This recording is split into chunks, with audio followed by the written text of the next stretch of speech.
Hello, everyone. Welcome to Black Men Speak. I'm your co-host, the J.R. Stewart. And I am your co-host, D. Tommy D. Duncan III, otherwise known as TD3. It is Wednesday night, December the 18th, 2024. Jimmy, and if it's Wednesday night, It's certainly Black Men Speak. So let's give a shout out to Liquid for providing our theme music. And if you haven't already, hit that like button to help us with the YouTube algorithm. Hit the notification bell so you'll be notified when new shows are uploaded, which is every Wednesday at 9 p.m. As soon as this show ends, we upload to 5 streaming platforms for your viewing pleasure. And then if you're here watching the show live, invite a friend, family member, your neighbor, or co-worker so you guys have something interesting to talk about. But Tom, this is where you come to get the leading edge information and news about the Black community on social media. So let's do what we do best, Tom, and share what we have with the people. all right, folks, we're going to go ahead and get this party started right.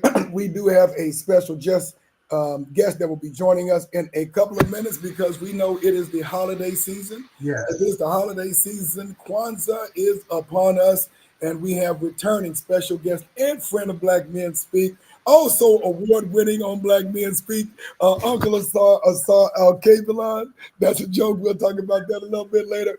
But before we do that, we have a couple of things we do need to take care of. We did lose a legend just within the last couple of weeks. We did not get a chance to cover the story, but we want to make sure for those of you who are especially poetry fans that we do acknowledge the ascension of the great Nikki Giovanni, who passed away at the age of 81, one of the most famous and recognizable poets in the world, passed on Monday, December the 9th, following her third cancer diagnosis. She has been published in many poetry anthologies, released several poetry recordings, nonfiction essays, children's books, and several essays analyzing race, class, sexism, and other social issues. She's been awarded an unprecedented seven NAAC Image Awards and has been nominated for a Grammy. She's also been a finalist for the National Book Award and authored 3 New York Times and Los Angeles Times bestsellers. Born Yolanda Cornelia Giovanni Jr. on June the 7th, 1943 in Knoxville, Tennessee. She published her first poetry collection, Black Feeling, Black Talk, in 1968. Though she grew up in Cincinnati, Ohio, she returned to Nashville to attend Fisk University. Shout out to the Fiskites in the room. She met other writers who became leading Black literary figures during that time. She eventually found her way to Virginia Tech, teaching English for more than 3 decades. She, among a slew of different accomplishments, was an honorary member of Delta Sigma Theta Sorority Incorporated, named one of Oprah's 25 living legends, was Phi Beta Kappa, the Tennessee Governor's Award in the Arts and in the Humanities, Ebony Magazine, Ladies Home Journal, and Mademoiselle Woman of the Year, and the first recipient of the Rosa Parks Women of Courage Award. So those who knew her, loved her, and honored the great Nikki Giovanni, we definitely want to send our well wishes and our heavenly flowers to her, a legend that we have now lost, Jimmy. I don't know what we are going to do when these living legends are gone, Jimmy, because these are folks with depth, character, compassion, energy, and they never gave up fighting a good fight. Well, that is true, Tom.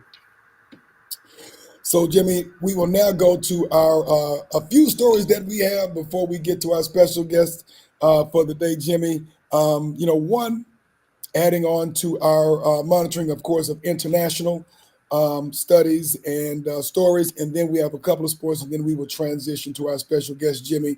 So, Burkina Faso, we of course have been watching Burkina Faso, Mali, and Niger over the last couple of years since they have had what the Western world called coups and what some folks called revolutions in order to change the direction of their countries. But Jimmy, very interesting news over the last week. I saw this as you did, that they just paid off a whopping $4.79 billion in debt without the help of Western financiers. Yeah, Tom, they they owe money to a lot of the Western countries, to the International Bank, INS.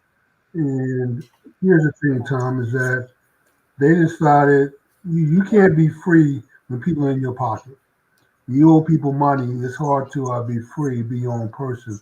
And it's hard to say no to the powers that be when you owe them money. So, in order to truly be free, you're going to have to be debt free. You need to be in a position where no one can dictate your domestic policy. Their foreign policy become your domestic policy because you owe them money. So I was very happy when I saw that story. But also, Tom points out a bigger thing that the reason this story is important. If a poor African nation, one of the poorest African nations, can scrape together, can pull their resources, um, do what they have to do about stabilizing the country, issuing bonds, basically stop going big, being on their knees, begging Western powers for money, and decide to pay their debt and get out of debt. And Tom, they do some tight belt tightening to make that happen. This just goes to show, Tom, that we can do this. If the one of the poorest African nations can get up and do it, the rest of us can get up and do it also. So we got to stop making excuses about what we can't do and look to those who have done it and use that as inspiration to get it done.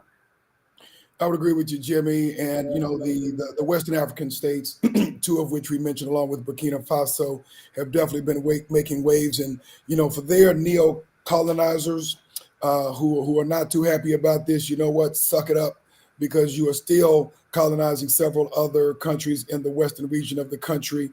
I'm speaking specifically of France, but of course, there are other countries out there in the European states. Well, the French, I mean, the Chinese are getting in on the act, Tom. The Russians are getting in on the act, especially if you have uranium or other precious metals. Of course, the Chinese want the nickel and the cobalt for the batteries. The Russians want the uranium for bombs and for their nukes. So everybody has their hand in the resources of Africa, and they're willing to give you a really high interest, 25% interest loan that they know you can't repay, and you will get further and further in debt in order to be able to control you. So you can't be your own person. You can't be free in this world until you become debt free and pay off your debtors to the point where at least they can't influence you, where you can't say no to them.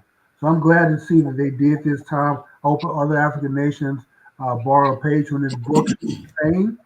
And if you have to, scrape together and save and pay your way through, then do that rather than take money from the powers that be and then have them control you over money. Agreed, Jimmy. Agreed, Jimmy. And for those of you, especially young people who don't know this face, Captain Ibrahim Traore, who is the de facto leader of Burkina Faso. If you don't know this face, you do need to know this face, because he is creating and crafting a change in narrative of the history of Burkina Faso in the same spirit as Thomas Sankara, who unfortunately, in trying to turn the direction of the country in a different direction back in the 70s, was murdered, of course, by those who did not want to see a country that was independent. And so we are definitely behind Ibrahim Traore in trying to create liberation and independence, which every other country in the world wants, but some people don't want that for them. Well, Tom, even inside the country, black folks in America, we need to find a way to free ourselves too. I mean, since our ancestors came to this country, our battle cries have been the same. We want to be free. And we've done the things to be good Americans. We fought in every war. We've done we've lived the American life. We've aspired to the American dream. And we've been more American than the Americans. And so we've done our part. And we're the last to come to the table when it benefits. When it comes to benefiting from being an American, we're the last ones to come to the table to eat. And so we need to do the same time. We need to take inspiration from those who are doing it. We need to stop complaining about what we don't have, take what we do have, the 1.6, 1.7 trillion dollars that God gives us every year, and free ourselves. If this poor African nation can do it, we can do it. Agreed. Let's go to our next story. We'll talk very briefly about sports before we get to the meat and potatoes Interesting story. Someone who What do you have on sports, Tom? we've got Michael Vick taking over as head coach of Norfolk State. We'll just parse that very That's briefly. good. Yeah, he actually was looking at a couple of different colleges. One HBCU, of course, Norfolk State, and another smaller college. Just decided or just announced.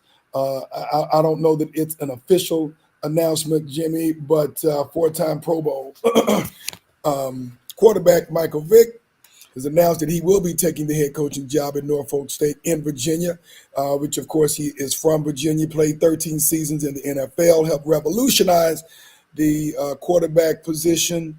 Is statistically the greatest rushing quarterback of all time with 6,109 career yards on the ground, the most by any player at that position. I think Lamar Jackson is kind of creeping up on that record, but he was drafted number one by the Atlanta Falcons in 2001, played with the Falcons, in addition to the New York Jets, the Philadelphia Eagles, and Pittsburgh Steelers before retiring in 2017. And in his quest, he's looking to turn around the Norfolk State football program, which went 4-8 this season. They are a Division I the Spartans play in the Division I football championship subdivision, the second highest level of college football behind the Football Bowl subdivision. Norfolk State is a member of the Mid-Eastern Athletic Conference. So just want to give a shout out to Mike. Congratulations. He has had to climb uphill. He has obviously been an analyst, a football analyst. I watch him usually on Saturday mornings before the game, starting at 10 a.m. And wish him the best. Hope he does well, starting at a small school where he can really kind of develop and refine his talents as a coach. And got to be off the radar because, of course, people are going to be gunning for him. So want to see him do good. Okay. Yeah, I thought he was heading to Sacramento, but I'm glad he's on the Norfolk. It's a good fit for him. We need more black players with experience, mainly retired, to go into coaching at the college ranks so they can feed up to the NFL ranks. Gotcha. So great team.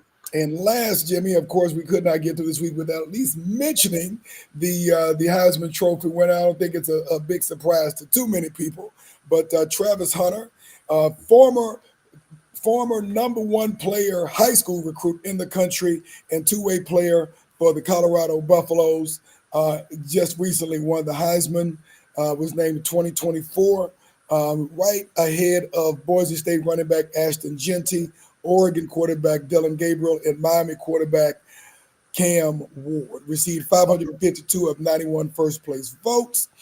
And, with the total voting was much closer than expected. Hunter edging out Jeanty with a total of 2,231 points compared to 2017. Yes, well-deserved, Tom. He's not just a two-way player. He's great at both positions. So, but some of the things that he's done as wide receiver has just been absolutely spectacular, especially the latter half of the season. So I think he missed a game or two with the injury. Yep. Slowed him down a little bit. But when he came back with a monster performance, man, to help Colorado get to where they are. But on top of that, Tom, he's also a lockdown corner. It is hard to throw against him, man. Most teams are smart and don't even attempt it. Don't even whoever he's covering, just check that person off and forget about him. We can go someplace else with easier picking. So well deserved. Congratulations to the young man.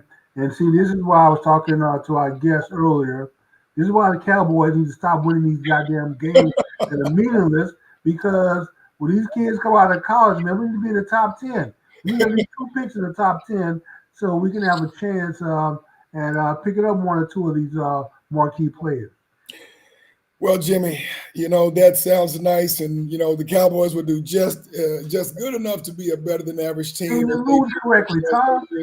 They can't even take a season correctly. Well, there's no reason we should be trying to even win a game. When we played the Giants, the Giants down the stretch, they had a chance where they could have gone for a first down, put themselves in a scoring position. They just decided to just let the clock run out, and they didn't even try to score because they understand what the season is about, Tom. At 2 and whatever they were at that time, another win is not going to do them any good except push them further back in the draft. And somehow the Cowboys can't even tank correctly.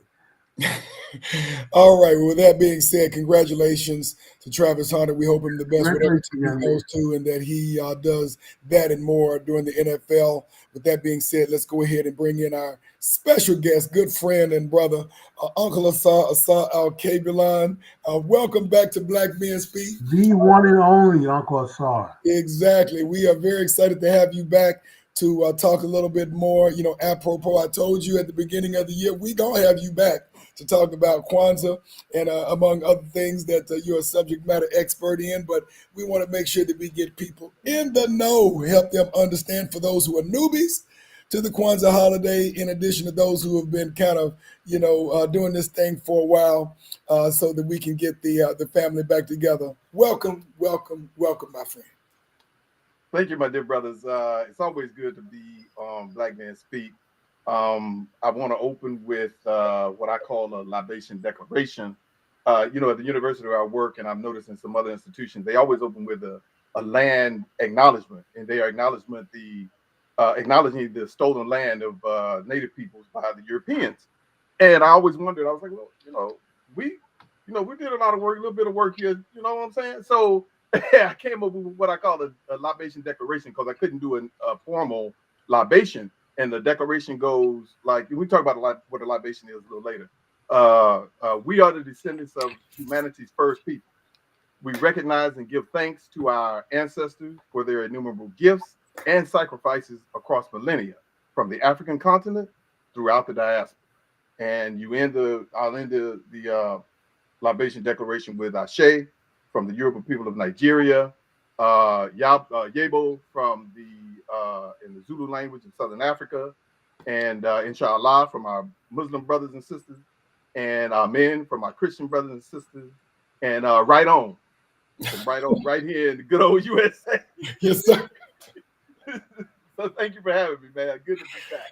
All right, good deal. And before we get started, I want to acknowledge a couple of people that we have on the chat line. Cousin Audrey K, want to thank her for joining us on the chat line. Miss Marion Square join us on the chat line as well. For those of you out there who are listening, join us on the chat line. Let us know what questions you may have as we kind of go through our show today. And if you have any thoughts or questions, more than happy to address those. So why don't we go ahead and get this started, because we know it's going to move real fast. Let's start off, with, for those who may not be as familiar with Kwanzaa, may have heard of it, tell us a little bit about the foundation of Kwanzaa, what it is, how long it's been around, and then we'll go from there. All right. So and the purpose. Yeah. So basically, Kwanzaa is it was created as an African American holiday to celebrate our heritage, culture, and heritage in Africa, our ancestors in Africa. And it's celebrated across 7 days, beginning December 26th through January 1st. Now, I remember last time you asked, was that intentional that it is celebrated this time of year? And yes is the answer, because cultures and civilizations and peoples across time have celebrated this time of year because it is the time of the winter solstice. And the winter solstice is when as you notice, since the time change, the days are shorter than the nights.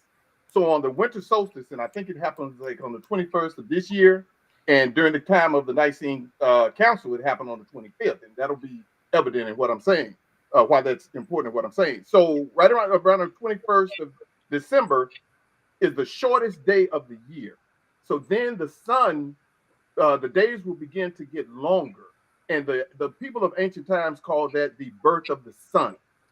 S-U-N, not S-O-N, right? And so when we go into the new year, and right around what we call Easter, is when the day and the night are equal. The days and the nights become equal, and that's the spring equinox, right? And right at the spring equinox, which is probably, I don't know, March or April, somewhere around there, the days will begin to exceed the length of the night, because at the equinox they become equal. It has grown from December, and now they become equal, and then they begin to exceed them or pass over the length of the day of the night. And all those terms are familiar with us. So again, at this time of year, especially in ancient Kemet, what we call now Egypt, They said the year was divided into 360 days and 5 festival days at the end of the year, which again, many cultures around the world celebrated that time. So this is the time that was chosen for Kwanzaa, December 26th through January 1st. Outstanding. All right. Good deal. So for those, again, as we go through there, for those of you who are out there, please ask your questions on the chat line. I'll be monitoring that. We have Miss Celia online. Good evening. And thank you so much In the house. on the chat line. We got Miss Tanya on the chat line. We even got our brother Ken Manus, who we have not seen in quite a while. I want to thank Ken Manus for joining us on the chat line as well. So let's talk about the origin of Kwanzaa and where it's celebrated. So Kwanzaa was created by Dr. Babalana Karenga in 1966, and it was first celebrated in 66, 67, again, from the 26th to the December to the 1st of January. And Dr.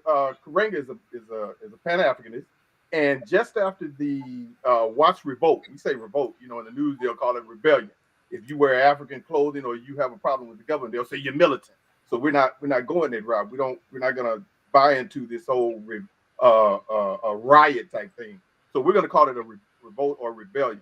So during this time, there were many cities burnt in conflict or chaos around the nation, and he was trying to think of a way in Oakland, California, to bring the Black community together. So being a Pan-Africanist, he exercised the Adinkra symbol and principle of Sankofa. And Sankofa is the principle is that it is not taboo to go back to tradition, to return to tradition, especially if you lost something. So go back to tradition to move forward. So in that sense, in that spirit, he created Kwanzaa. He wanted to go back to some of the traditions of the ancient harvest festivals in West, East, and Southern Africa. And if you go to Nigeria today, in West Africa rather, there's a yam festival in almost every country in West Africa, right? Especially in Nigeria, around some particular time of year, there's yam festival. There's yam everywhere, and I'm not talking about sweet potatoes. That's a whole marketing thing. That's not even a yam. I'm talking about a yam that looks like a tree root or a branch on a tree. That's a yam.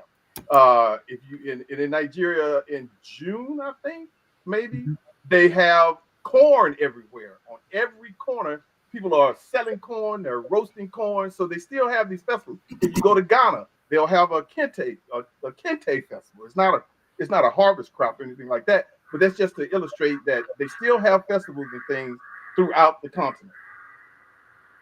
All right, very good. Appreciate the feedback on that. So if we break down Kwanzaa, you mentioned a little bit about Pan-Africanism. You talked about the Sankofa bird. For those of you, many of you may have seen this before, but the Sankofa bird and its significance. So you talked a little bit about that. Let's talk about the language. What language does the name Kwanzaa come from, and what does it mean in English? Okay, let me go back. You mentioned the Sankofa bird. So Sankofa has actually two symbols. I know at least two. One of them is a heart where it curls out from the inside, makes the heart, and then it has a little design at the bottom. So it has the Sankofa bird, and the whole idea is that it's reaching back to its tail, right? We talk about reaching back to tradition, and then it's also the symbol of that heart. If you can, you ever seen that before? You're familiar. So Kwanzaa is part of a larger phrase in Kiswahili, and the term is Matunda ya Kwanzaa, which means first fruits of the harvest. Now, as a Pan-Africanist, again, Dr. Karenga chose Kwanzaa as the language of Kwanzaa chose Kiswahili, as the language of Kwanzaa because it is the language of Pan-Africanism. So Kiswahili is the most widely spoken language on the African continent.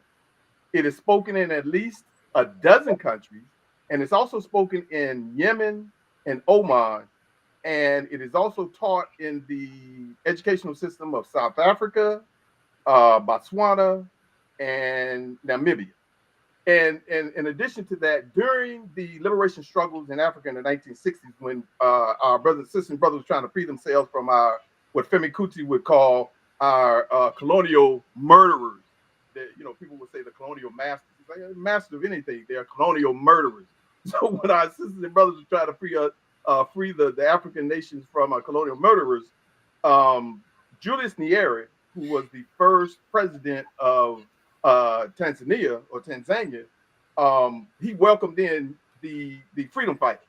And while they were in Tanzania, which is one of the countries that speaks Swahili, they learned Swahili, they spoke Swahili, and they subsequently, because I be getting ahead of myself, I get excited when I talk about Pan-Africanism. So it subsequently became the language of Pan-Africanism.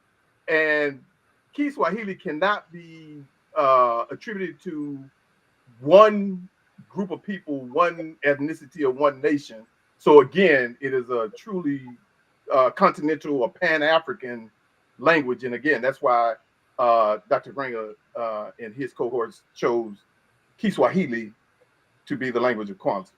Now, does that mean that Kwanzaa is and I say this tongue in cheek, a Pan-African holiday? Is it a religious celebration? So again, it was founded by Pan-Africanists, and if you understand Pan-Africanism, it is all about the unification and liberation of our people, right. Just as Black nationalism. But Black nationalism is local, and Pan-Africanism is worldwide, talking about our people wherever they are on the continent and throughout the diaspora. And what was the second part of what you said? Oh, religious. Correct. So initially, Dr. Karanga created Kwanzaa as an alternative to us as African peoples perfunctorily participating in these Eurocentric holidays. I mean, the Christmas tree comes from somewhere in Europe. Santa Claus comes from somewhere in Europe.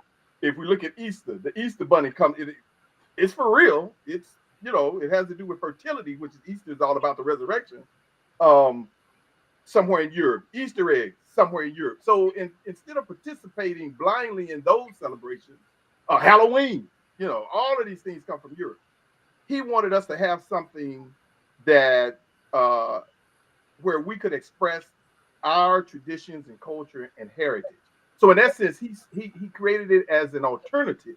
But then later, he said, you can celebrate this in addition to whatever other celebration that you have. Because, many of our people are Christian, many of our people are Muslim. And he didn't want to, talk about anybody or step on the toes of any of our sisters and brothers, because again, it's about unity. So if that's your religion, that's fine. But this is our heritage as African people. So. All right. Good deal. All right. Next question. Talk a little bit about the Kwanzaa display and what that is and what that looks like. Okay, so the Kwanzaa display actually is the primary symbols of Kwanzaa. And I got my notes here, and I'm going to read them off so I don't miss anything and mispronounce anything.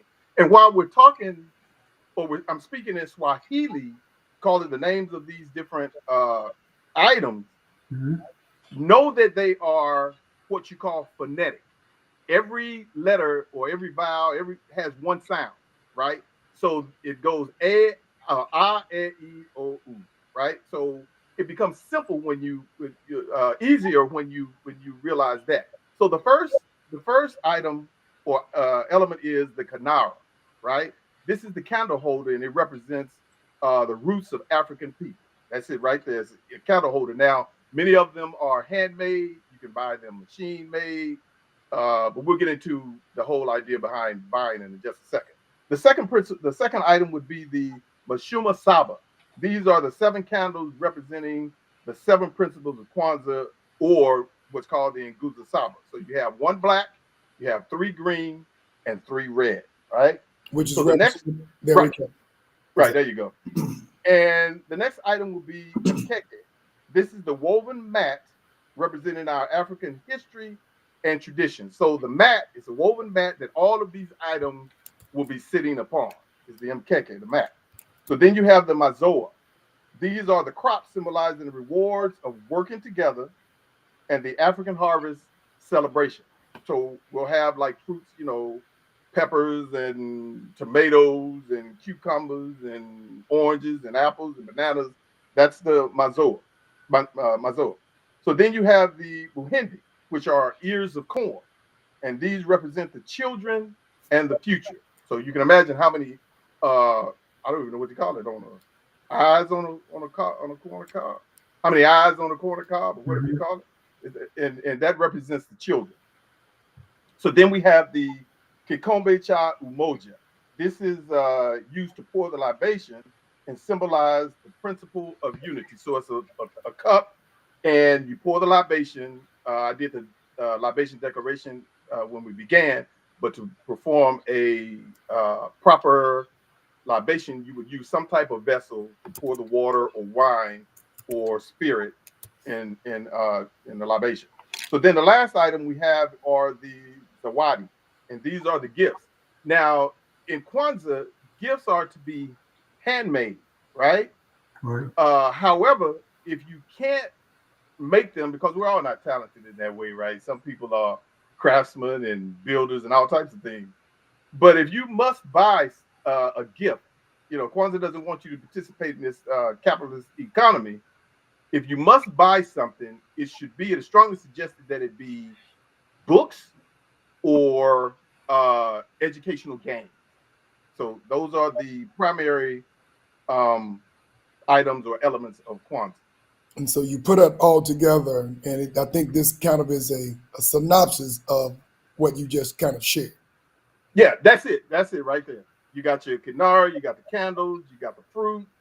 You even have some art there. We'll talk about that a little later. And in the front, you see this is a secondary item of Kwanzaa, along with the Nguzo Saba, which we'll go into next. That is the African Liberation flag. And actually, the Kwanzaa flag, the red and black are reversed. So you have the black, the red, then the green, and the actual Kwanzaa flag. But you can use the African Liberation flag as well, because it was all given rise from the Honorable Marcus Garvey from the Universal Negro Improvement Association.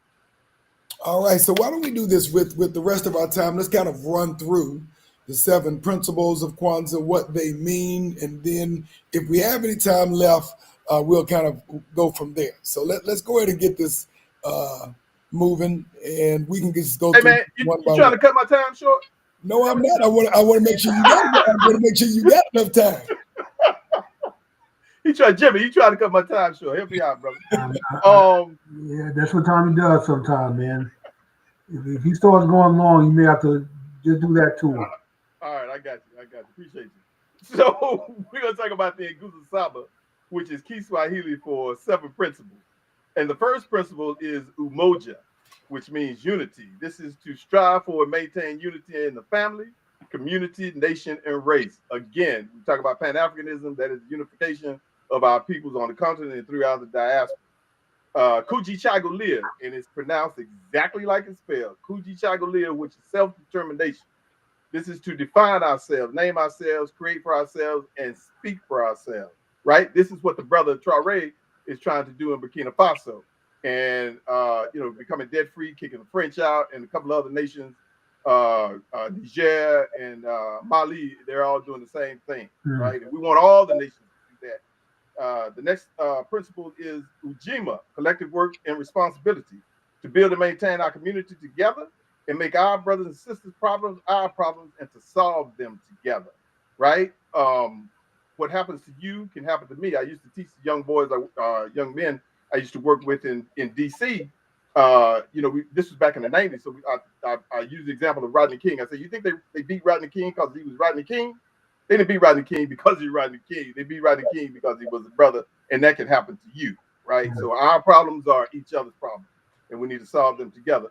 Ujima, cooperative economics, to build and maintain our stores, shops, and other businesses, and to profit from them together. And here on Black Men Speak, I know y'all do a lot of programming about economic development, home ownership, where you can build equity and wealth in your home, and all those types of things. Nia, which is purpose, to make our collective vocation the building and developing of our community in order to restore our people to their traditional greatness.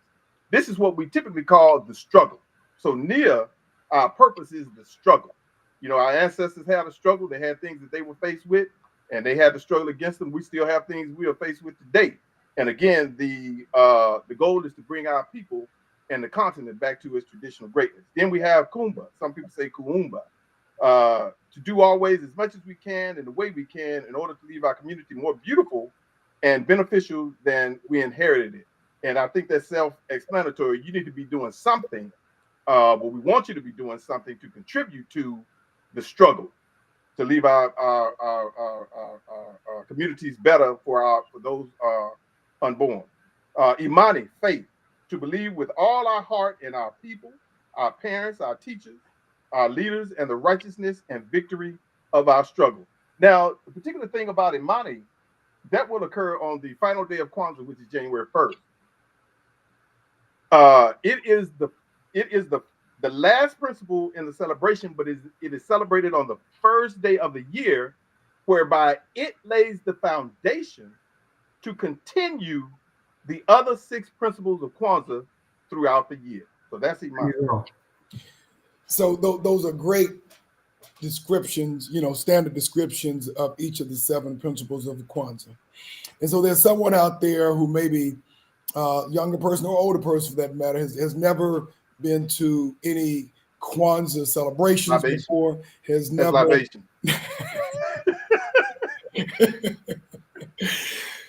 So let's kind of bring those principles to life, especially for those who have not practiced or celebrated Kwanzaa in the past, or even for those who've maybe done it before, but may need a little help in terms of how do I incorporate that for me individually or for my family, so that I can actually bring those principles to life, because they are not prescriptive in such a way that it has to be done in a specific way for everybody. But if we look back at these principles and how you can incorporate these into your holiday season, what are the things you can do? How do you prepare for it? What do you do? And that way that gives them a little assistance moving forward. But see, Jimmy, we talked last time. Tommy gave me like 6 questions in one question. Oh, it's only I'm glad someone recognized. I tell Tommy all the time, you got to shorten it up.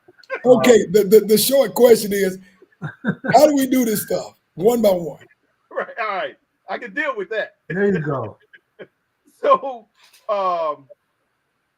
yeah, Kwanzaa, we talked about this last time. There's no one way to celebrate Kwanzaa, right? Because we have the primary elements, the Mkeke, the Kandar, we have all that. And then we have the Nguzo Saba, the 7 principles. So any kind of way you put that together, you're going to come out with a good Kwanzaa celebration. So let's start with the Umoja. Well, this is where we start on a day of Kwanzaa, right? 26. Okay. You greet whomever you greet in the morning or you see throughout the day, you greet them with Habari Gani, which is Kiswahili for what's the news, or in the vernacular, what's up, what's happening, right? So, and then the response would be whatever principle is for that day. And the first day of Kwanzaa, December 26th, would be Habari Gani. So I would greet either one of you and I say Habari Gani, and y'all would reply Umoja. And the second day you'd say Kujichagulia, right? So then that in the evening, we would light the Umoja candle. And the last time I got excited and I got the candles all mixed up. But the first candle you light is the black candle in the middle. That is the unity candle, right? So you'll have a ceremony where you'll light the candle, then you'll talk about what the principle representing that the candle and what it means and what it means to you and what you're doing to uphold that principle. And then you probably have, songs and music and poetry or something, and then you eat, and then you go to the next principle. The second day, Habari Gani, Kujichagulia, you light the candle, which would be the red candle, and then the first red candle to the left, and then you talk about the principle, what it means to you, how you're upholding it, have some, exchange gifts, that represent Kujichagulia, and you got the third day, and you go on you do all the way that until you get to this January 1st. Now, on the 1st of January, you would do the faith candle, right, and go through that process. But also you will have what's called Karamu Ya Imani, which is it's the feast of faith. It's a huge feast. You're not just eating like on the other days, you nurse yourself, but this is a huge feast you'll have. Now, sometimes people have it on the 31st, sometimes they have it on the 1st, but it is a huge feast, and you celebrate, and you got the music, you got the recitations, you got the poetry, you got the storytelling, all of that kind of stuff.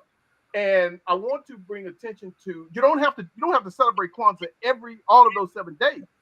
You can have what's called a pre-Kwanzaa festival is what I used to call it when I used to coordinate them in DC. And that means that you'll choose a day coming up to Kwanzaa, and you'll basically have a Karamu feast. I say that to say you will have the lighting ceremony. You'll have some African dancers and drummers. I used to have a storyteller. We're playing African music. We have face painting. We have food from the Caribbean. We have an African attire fashion show, and all of this in one occasion with some community people, with the young people, the older people come together, all of that, and you have what's called a pre-Kwanzaa festival, and it mirrors the Karamu Ya Imani. Okay. So every individual, every family can create their rendition of what each of these principles is per day, or each family, can just create. Well, this is my version of unity, umoja, or this is our version or my version of kuji chagagulia, self-determination. And you just try it again, brother. I ain't gonna let you off the hook right there. Take your time and go through it. Kuji chagagulia. You got that H in there instead of the G. I will completely own that I do not speak Kiswahili. I will completely own that. I'm sorry. Go ahead, bro. For what it worked, that can be part of that self-determination initiative. I need to learn some Swahili in 2025. That's right. Now, for those who are lazy, like some of us, it's like, you know what? I want to do that work. Where can I go to find out where the Kwanzaa festivals or celebrations or events are going to be in my area of the city, county, neck of the woods? Who would you recommend they reach out to? And there are some things probably virtually as well, I'm sure. So when I moved to when I left you guys at Texas A&M and I went to DC, I was introduced to Kwanzaa. Right, a couple of years later, my mother was still here in Texas, telling me she's going to A&M attending the Kwanzaa program. And I'm like, what? The pre-Kwanzaa program? I'm like, what? So Kwanzaa is everywhere. Like I said, it's in 8 different countries around the world, including the United States. So it is truly international and global, right? So if you want to find out where a Kwanzaa program is being held, the first thing I would do is, because we all know the African store. We know the bookstore, right? So contact them, Google them, put in the Google Kwanzaa and put in your location, what community organization that you're familiar with that serves our people in the community, nonprofit organizations, because that's where I worked in DC, and I always had a Kwanzaa program where whatever position I had in DC. So that's where we can find it. And again, so ask people, get out and talk to your sisters and brothers. This is what Kwanzaa is about. It's about unity and building the community. So we don't want to sit in front of the computer and say, "Oh, I don't find anything." Go ask somebody. Go to your churches. If they don't have one, tell them you'll coordinate one. Right? Call me and I'll give you some instructions. I won't even charge you as long as you celebrating Kwanzaa, trying to build a community amongst Black people. Hey, I'm all down for it. You just have to catch me out the eye because I got a job. You put up Uncle Asar email address, how to reach him. All right, I got that on record. Give me just a second. I got it. Because now I want to repeat that offer now. Uncle Asar, anyone who's interested, reach out to him. He will help you for free. FREE. We love free. He's done it before. He's put on programs, so he will help you. They help you coordinate and tell you. I got muted or something. What happened? I can't hear. Okay. It's gonna be the same thing I just told you with all the elements.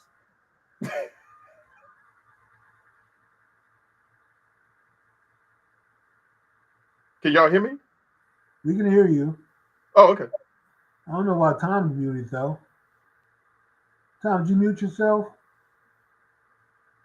You're muted. We can't hear you. I can't hear you. Yeah, we can't hear you, Tom. So Okay, I'm back. There you go. Back. All right, keep going. I'm going to go ahead and get this contact information up.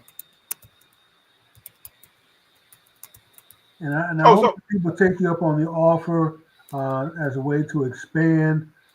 Even if you may not need much help, you just want some advice. You mentioned face painting and a lot of different events, dancers, food and different things. So you may just need some ideas of how to expand your program that you already have. But whatever you need, reach out to Uncle Asar and let them know what you're doing or what you want to do. And I'm sure he can point you in the right direction and get you started. So that's that'd be a great thing to help expand Kwanzaa if you can get it brought to your church, brought to your city. In Shreveport, my mother brought it to Shreveport. She still coordinates it. She's 80-some years old, and she's still coordinating the Kwanzaa celebration there. So, right on.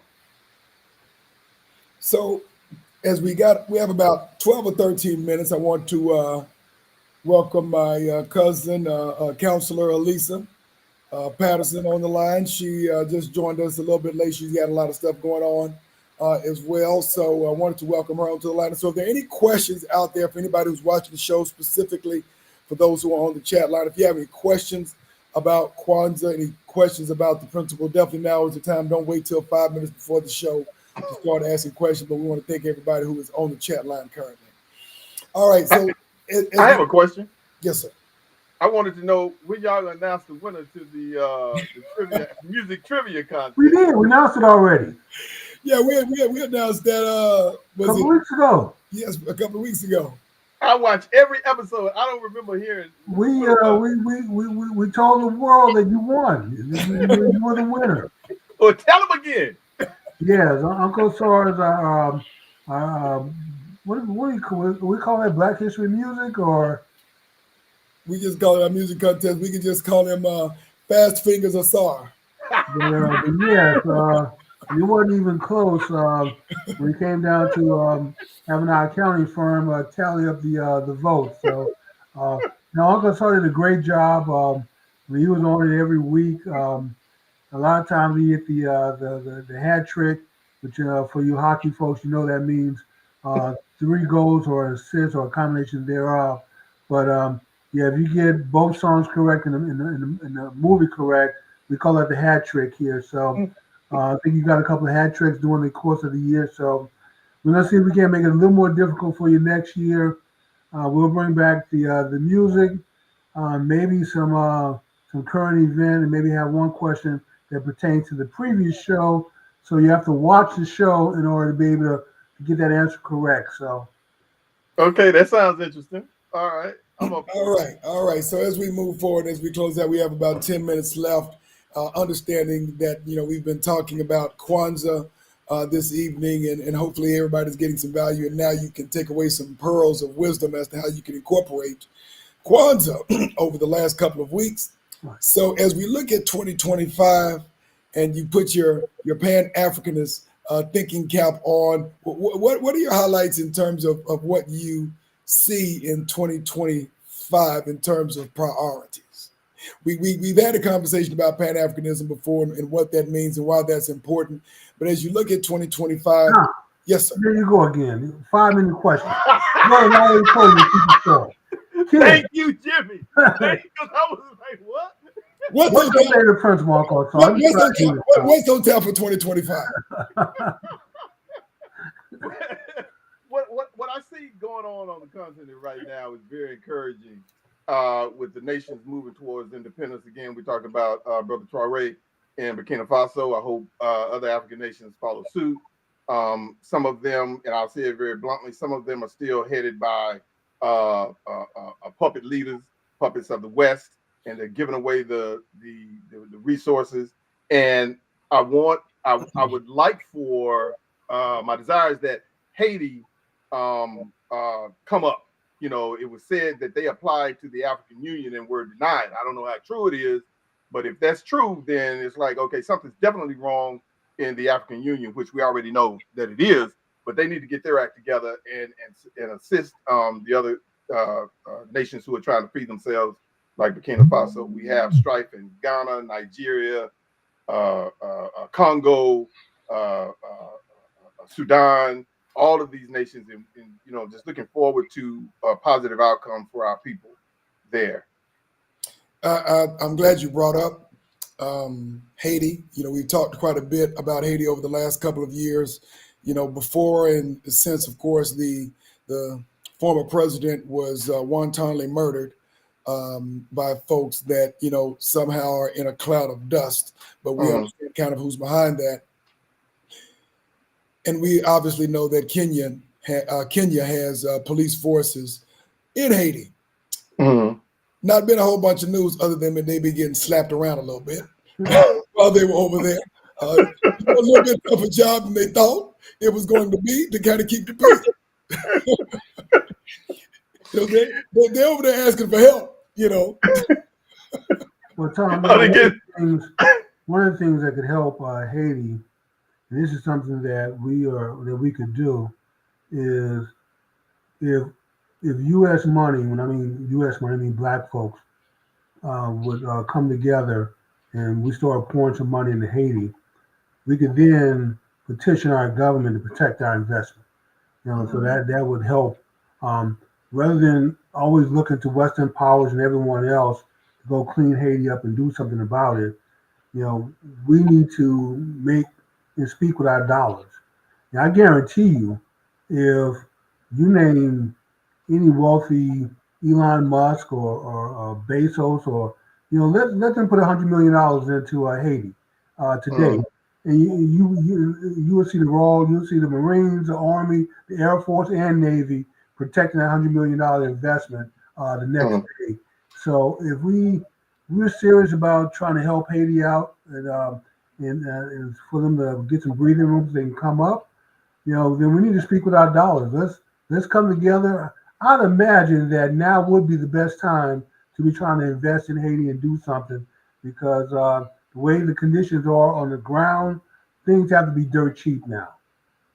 Agreed. What are your thoughts on the best route to self-rule of Haiti by Haitians? You asking me? Tell me you asked either of y'all. And I kept that one short. It was short, but it was heavy. I'm not a politician. Not a politician. Not the political answer. Right. So, I mean, it's the same as any African country, nation, just as Burkina Faso. My position has always been, as a Pan-Africanist, kick the West out. You mentioned Sankara at the beginning of the show as a predecessor to one of the predecessors, the early predecessor to Traoré. He kicked them out, and they started growing rice for themselves. They stopped importing food. He kicked out. He got rid of all the foreign cars. They assembled their own cars, and they did that in a couple of years. And this is why he was assassinated. But Haiti can do the same thing. But if you don't, we have to have Traoré has been. There has been coup attempts or assassinations on him numerous times since 18. And he's still doing what he needs to do. You dig what I'm saying? So why can't whoever they put forward, it is their prerogative to put somebody forward to lead their nation. So whoever they put forward, who has the best interest of Haiti at heart and practice, then do those things. Kick the West out and start doing things for yourself. You have nothing to lose. You have absolutely nothing to lose. That's correct. This is the challenge, and I agree with you.